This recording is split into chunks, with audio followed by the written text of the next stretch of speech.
Un hombre entra a una sala, sin saber que su vida está a punto de terminar, no con balas, con palabras. Jamie Dimon, el arquitecto del banco más poderoso del mundo, acaba de ser traicionado por el único hombre al que llamaba mentor. Queremos que renuncies, le dicen, sin explicaciones, sin despedidas, sin advertencia, sin agradecimientos. Solo la caída libre. Así empieza la historia del hombre que fue enterrado y volvió para gobernar Wall Street. El hijo del sistema. Jamie Dimon nació en la cima del mundo, nieto de inmigrantes griegos, hijo de banqueros, educado en las mejores escuelas privadas de Nueva York, vacaciones en Francia, MBA en Harvard Business School, graduado summa cum laude, con dinero, con conexiones, con un apellido que abría puertas, pero también con algo que nadie esperaba: hambre. Hambre por demostrar que no era un heredero más, hambre por poder. Fue un tiburón, criado entre leones. Mientras sus compañeros soñaban con ser socios, él soñaba con ser el dueño del juego. A los 22, ya corregía profesores en Harvard. A los 23, firmaba fusiones de miles de millones. No quería una oficina con vista, quería el trono, y eso lo llevaría a tomar decisiones que cambiarían la historia financiera del mundo. El pacto con el diablo. Graduado de Harvard, Jamie tenía ofertas de todas partes: Goldman Sachs, Morgan Stanley, Lehman Brothers, pero eligió a Sandy Weill, un banquero sin filtros, agresivo, alguien que no solo hacía negocios, los devoraba. Juntos compraron una pequeña empresa olvidada, Commercial Credit. Nadie prestó atención, pero dentro, Sandy vio una plataforma, Jamie vio un campo de entrenamiento, y el mundo aún no veía nada.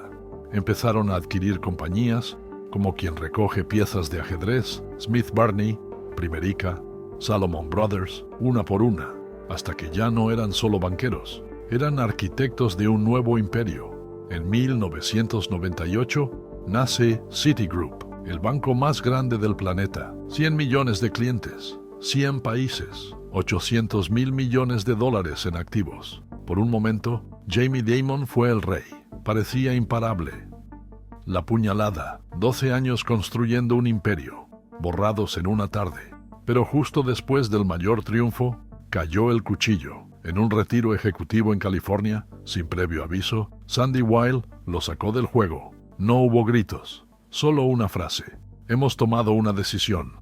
En 15 minutos, su carrera terminó. Por celos, por miedo, por poder, lo que fuera. Jamie había sido traicionado por el hombre que lo moldeó. El mensaje era claro: no hay lugar para dos reyes en el mismo castillo. La sombra del exiliado. Durante más de un año, Jamie desapareció, sin entrevistas, sin titulares. Mientras otros celebraban la burbuja tecnológica, él planificaba en silencio. Rechazó Amazon, rechazó Home Depot. Quería volver al campo de batalla, en su juego, con sus reglas, hasta que recibió una llamada. Un banco del Medio Oeste, en problemas. Bank One, quinto banco más grande de Estados Unidos, pero quebrado desde adentro. Y necesitaban a alguien despiadado. Jamie aceptó, pero no solo para salvarlo. Lo haría para usarlo como trampolín. La reconstrucción de un titán. Bank One era un cadáver con logo. Jamie lo convirtió en una bestia.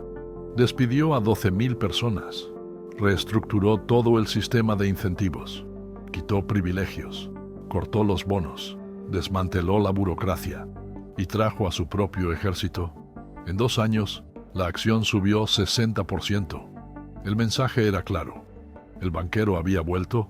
En 2004, JP Morgan Chase compró Bank One y con él compraron a Jamie Dimon. 2 años después, fue nombrado CEO. Estaba de nuevo en la cima, esta vez con el cuchillo en su propia mano. El guerrero de la crisis. En el 2008, Wall Street arde, Lehman Brothers colapsa, Bear Stearns se derrumba, Washington Mutual implosiona. El mundo financiero está al borde del colapso. Y mientras los bancos ruegan por rescates, Jamie Dimon está preparado. Durante años se negó a entrar en la burbuja hipotecaria, acumuló efectivo, mantuvo su hoja de balance limpia y ahora está listo para atacar. Compra Bear Stearns por $2 la acción. Toma Washington Mutual por una fracción de su valor, como si fuera un café matutino. Mientras todos huían del fuego, él lo usó para forjar su corona. Mientras los demás pierden el control, él consolida poder. JP Morgan Chase sobrevive, crece y se convierte en el banco más grande de América. Citigroup, su antigua casa, queda destrozado. El exiliado ha vencido al imperio que ayudó a crear. La herida del rey, pero incluso los reyes sangran. En 2012, 4 años después de haber conquistado Wall Street, Jamie Dimon comete un error, uno que casi le cuesta todo. Un operador de JP Morgan en Londres empieza a hacer apuestas masivas, derivados sintéticos, riesgo altísimo. Lo apodaron la ballena de Londres. Al principio, Dimon minimiza el escándalo. Una tormenta en un vaso de agua, dijo, pero esa tormenta se tragó más de $6,000 millones. La reputación del banco tambaleó. Las portadas ya no hablaban del banquero más brillante del mundo, hablaban de encubrimientos, de negligencia, de poder sin control. Un rey en la arena política. Pero Jamie no solo supo controlar bancos, supo controlar el sistema. Mientras otros CEOs temían al Congreso, Dimon jugaba al ajedrez con senadores. Apareció en múltiples audiencias, con traje impecable, tono medido y un dominio absoluto. No solo defendía a su banco, defendía a todo el modelo bancario estadounidense. Sus contactos en Washington crecieron, empezó a influir en reformas, en regulaciones e incluso en decisiones del Tesoro. Dimon no era solo un banquero, era un operador político, un arquitecto de la economía global desde las sombras. Sistema dimeónico. Después del 2008, el sistema cambió, pero no para todos. JP Morgan creció. Mientras otros bancos se fragmentaban o vendían activos, Dimon usó cada oportunidad para consolidar poder. En un solo año, adquirió 2 millones de nuevos clientes, abrió más de 1,000 sucursales y firmó acuerdos con el gobierno para ejecutar programas de rescate financiero. Se convirtió en la columna vertebral del sistema bancario de Estados Unidos, una especie de banco-estado, demasiado grande para caer, pero también demasiado grande para ser ignorado. Una última batalla. Con los años, Jamie empezó a ser más que un CEO. Se convirtió en un símbolo. En 2020, en medio del COVID-19, mientras los mercados colapsaban por segunda vez, Dimon volvió al centro de la acción. Ayudó a coordinar respuestas económicas. Asesoró directamente a la Casa Blanca y defendió a su banco como un pilar de estabilidad mundial. Pero a diferencia del 2008, esta vez no era el cazador, era el guardián. El último rey de Wall Street. Hoy, Jamie Dimon sigue siendo CEO de JP Morgan Chase. Sigue al mando.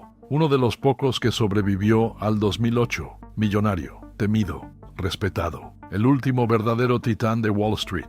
Y según muchos, el banquero más peligroso del mundo. Pero para él, nunca fue por dinero. Fue por el legado, por dejar una marca imposible de borrar. Y al final, su lápida no dirá cifras, dirá una sola cosa: yo lo construí. Traicionado, exiliado, renacido como el rey de Wall Street. Esto no es una historia de bancos, es una historia de poder. Y en Draconomic te vamos a mostrar quién realmente lo tiene. Suscríbete o sigue creyendo el cuento oficial.